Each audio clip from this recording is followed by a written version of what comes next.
Pembacaan Alkitab hari ke-137 terambil dari Mazmur pasal 62, Yohanes pasal 9 ayat 35 sampai dengan 41, Yohanes pasal 10 ayat 1 sampai dengan 21, Rut pasal 3 dan Rut pasal 4. Mazmur pasal 62. Untuk pemimpin biduan menurut Yedutun Mazmur Daud. Hanya dekat Allah saja aku tenang, daripadanyalah keselamatanku. Hanya dialah gunung batuku dan keselamatanku, kota bentengku, aku tidak akan goyah.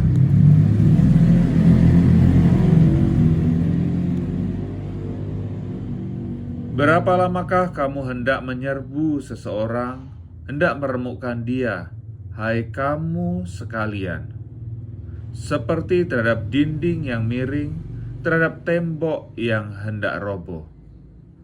Mereka hanya bermaksud menghempaskan dia dari kedudukannya yang tinggi. Mereka suka kepada dusta. Dengan mulutnya mereka memberkati, tetapi dalam hatinya mereka mengutuki. Hanya pada Allah saja kiranya aku tenang, sebab daripadanyalah harapanku. Hanya dialah gunung batuku dan keselamatanku, kota bentengku, aku tidak akan goyah. Pada Allah ada keselamatanku dan kemuliaanku. Gunung batu kekuatanku, tempat perlindunganku ialah Allah. Percayalah kepadanya setiap waktu, hai umat. Curahkanlah isi hatimu di hadapannya. Allah ialah tempat perlindungan kita. Hanya angin saja orang-orang yang hina, suatu dusta saja orang-orang yang mulia.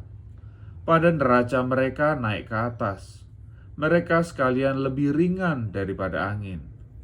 Janganlah percaya kepada pemerasan, janganlah menaruh harap yang sia-sia kepada perampasan. Apabila harta makin bertambah, janganlah hatimu melekat padanya.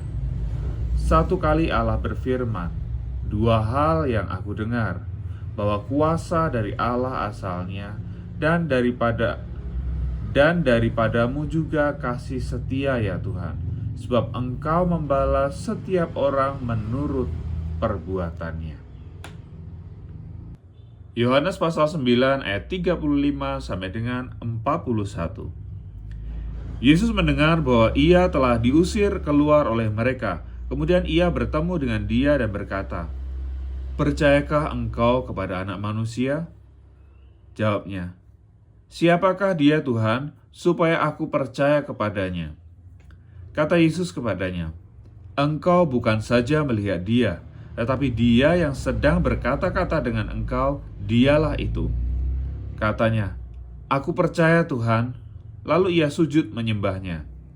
Kata Yesus, "Aku datang ke dalam dunia untuk menghakimi, supaya barang siapa yang tidak melihat dapat melihat, dan supaya barang siapa yang dapat melihat menjadi buta." Kata-kata itu didengar oleh beberapa orang Farisi yang berada di situ, dan mereka berkata kepadanya, "Apakah itu berarti bahwa kami juga buta?" Jawab Yesus kepada mereka, "Sekiranya kamu buta, kamu tidak berdosa. Tetapi karena kamu berkata, 'Kami melihat,' maka tetaplah dosamu."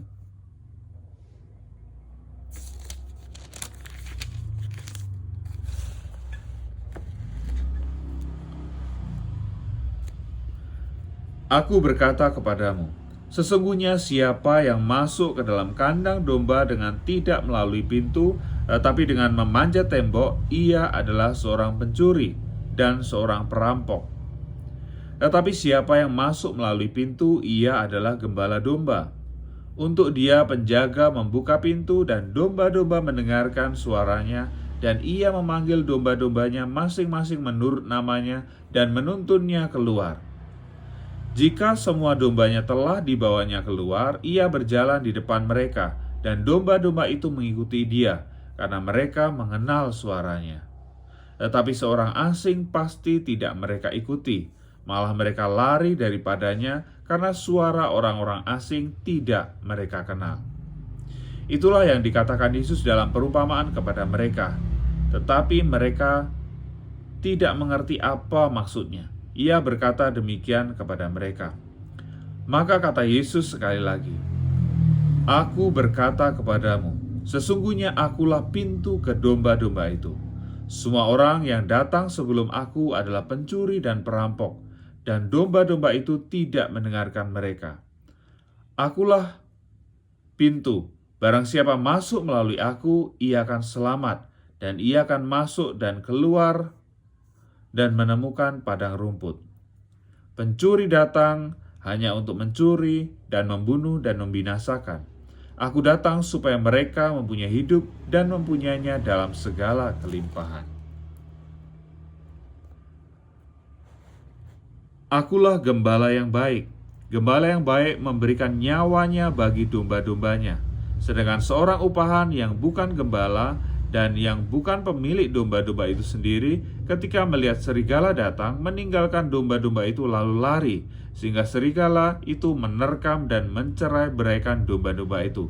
Ia lari karena ia seorang upahan dan tidak memperhatikan domba-domba itu. Akulah gembala yang baik, dan aku mengenal domba-dombaku, dan domba-dombaku mengenal aku. Sama seperti Bapa mengenal aku, dan aku mengenal Bapa, dan aku memberikan nyawaku bagi domba-dombaku. Ada lagi padaku domba-domba lain yang bukan dari kandang ini. Domba-domba itu harus kutuntun juga, dan mereka akan mendengarkan suaraku, dan mereka akan menjadi satu kawanan dengan satu gembala. Bapa mengasihi aku, oleh karena aku memberikan nyawaku untuk menerimanya kembali. Tidak seorang pun mengambilnya daripadaku, melainkan aku memberikannya menurut kehendakku sendiri. Aku berkuasa memberikannya dan berkuasa mengambilnya kembali. Inilah tugas yang kuterima dari Bapa-Ku." Maka timbullah pula pertentangan di antara orang-orang Yahudi karena perkataan itu. Banyak di antara mereka berkata, "Ia kerasukan setan dan gila. Mengapa kau mendengarkan dia?" Yang lain berkata, "Itu bukan perkataan orang yang kerasukan setan. Dapatkah setan memelekkan mata orang-orang buta?" Rut pasal yang ketiga. Lalu Naomi mertuanya itu berkata kepadanya, "Anakku, apakah tidak ada baiknya jika aku mencari tempat perlindungan bagimu, supaya engkau berbahagia? Maka sekarang, bukankah Boas yang pengerja-pengerjanya perempuan telah kau temani itu adalah sanak kita? Dia pada malam ini menampi jelai di tempat pengirikan. Maka mandilah dan beruraplah, pakailah pakaian bagusmu dan pergilah ke tempat pengirikan itu. Tetapi janganlah engkau ketahuan kepada orang itu sebelum ia selesai makan dan minum. Jika ia membaringkan diri tidur, haruslah engkau perhatikan baik-baik tempat ia berbaring. Kemudian datanglah dekat, singkapkanlah selimut dari kakinya dan berbaringlah di sana. Maka ia akan memberitahukan kepadamu apa yang harus kau lakukan." Lalu kata Rut kepadanya, "Segala yang engkau katakan itu akan kulakukan." Sesudah itu, pergilah ia ke tempat pengirikan, dan dilakukannya lah tepat seperti yang diperintahkan mertuanya kepadanya. Setelah Boas habis makan dan minum dan hatinya gembira, datanglah ia untuk membaringkan diri tidur pada ujung timbunan jelai itu. Kemudian datanglah perempuan itu dekat dengan diam-diam. Disingkapkannya lah selimut dari kaki Boas, dan berbaringlah ia di situ.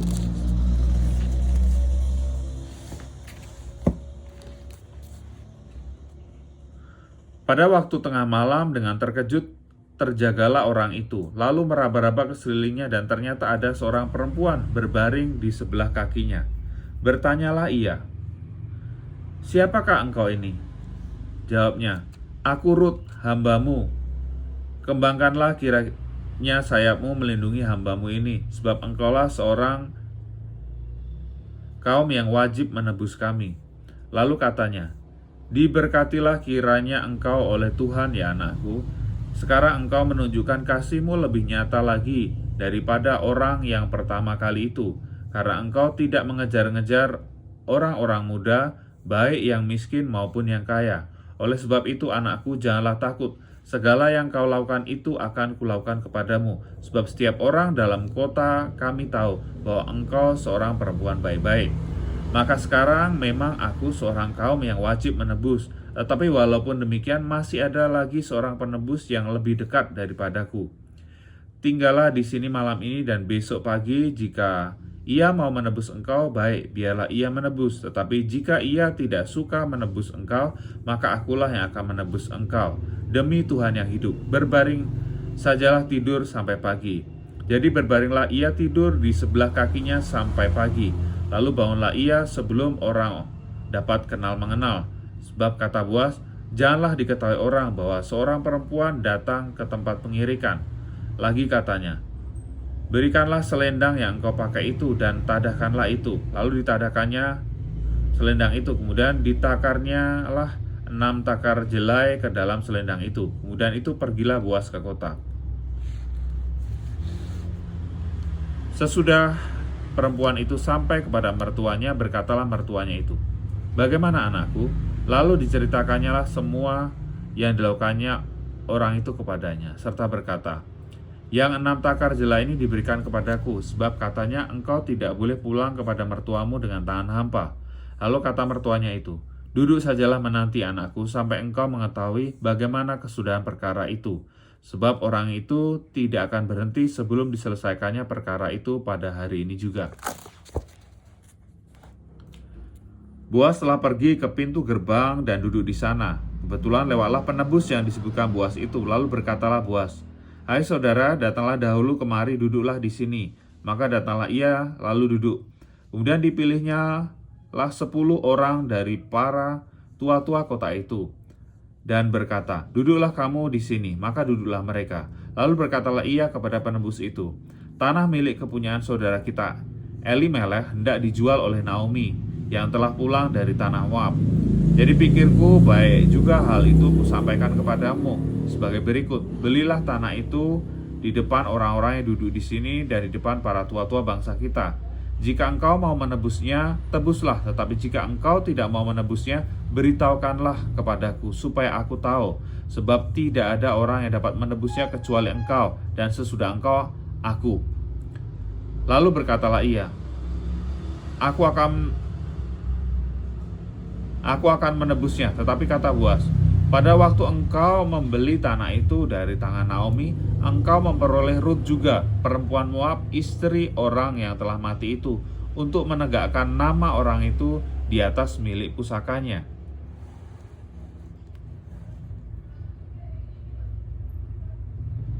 Lalu berkatalah penebus itu, jika demikian aku ini tidak dapat menebusnya, sebab aku akan merusakkan milik pusakaku sendiri. Aku mengharap engkau menebus apa yang seharusnya aku tebus, sebab aku tidak dapat menebusnya.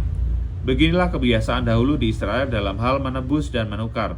Setiap kali orang hendak menguatkan sesuatu perkara, maka seorang menanggalkan kasutnya di sebelah dan memberikannya kepada yang lain. Demikian caranya orang mensahkan perkara di Israel. Lalu penebus itu berkata kepada Boas, engkau saja yang membelinya, dan ditanggalkannya lah kasutnya.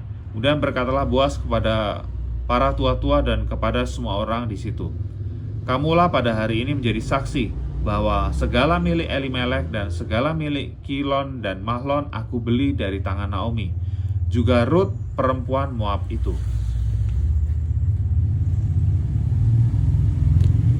Istri Mahlon aku peroleh menjadi istriku untuk menegakkan nama orang yang telah mati itu di atas milik pusakanya. Demikianlah nama orang itu tidak akan lenyap dari antara saudara-saudaranya dan dari antara warga kota. Kamulah pada hari ini menjadi saksi. Dan seluruh orang banyak yang hadir di pintu gerbang dan para tua-tua berkata, kamilah menjadi saksi. Tuhan kiranya membuat perempuan yang akan masuk ke rumahmu itu sama seperti Rahel dan Lea, yang keduanya telah membangunkan umat Israel. Biarlah engkau menjadi makmur di Efrata, dan biarlah namamu termasyhur di Betlehem. Keturunanmu kiranya menjadi seperti keturunan Peres yang dilahirkan Tamar bagi Yehuda, oleh karena anak-anak yang diberikan Tuhan kepadamu dari perempuan muda ini. Lalu Boas mengambil Rut dan perempuan itu menjadi istrinya dan dihampirinyalah dia. Maka atas karunia Tuhan perempuan itu mengandung, lalu melahirkan seorang anak laki-laki. Sebab itu perempuan-perempuan berkata kepada Naomi, "Terpujilah Tuhan yang rela menolong engkau pada hari ini dengan seorang penebus. Termasyurlah kiranya nama anak itu di Israel, dan dialah yang akan menyegarkan jiwamu dan memelihara engkau pada waktu rambutmu telah putih. Sebab menantumu yang mengasihi engkau telah melahirkannya, perempuan yang lebih berharga bagimu dari 7 anak laki-laki." Dan Naomi mengambil anak itu serta meletakkannya pada pangkuannya, dan dialah yang mengasuhnya. Dan tetangga-tetangga perempuan memberi nama kepada anak itu. Katanya, "Pada Naomi telah lahir seorang anak laki-laki." Lalu mereka menyebutkan namanya Obed. Dialah ayah Isai, ayah Daud. Inilah keturunan Peres. Peres memperanakan Hesron, Hesron memperanakan Ram, Ram memperanakan Aminadab, Aminadab memperanakan Nahason, Nahason memperanakan Salmon, Salmon memperanakan Boas, Boas memperanakan Obed, Obed memperanakan Isai, dan Isai memperanakan Daud.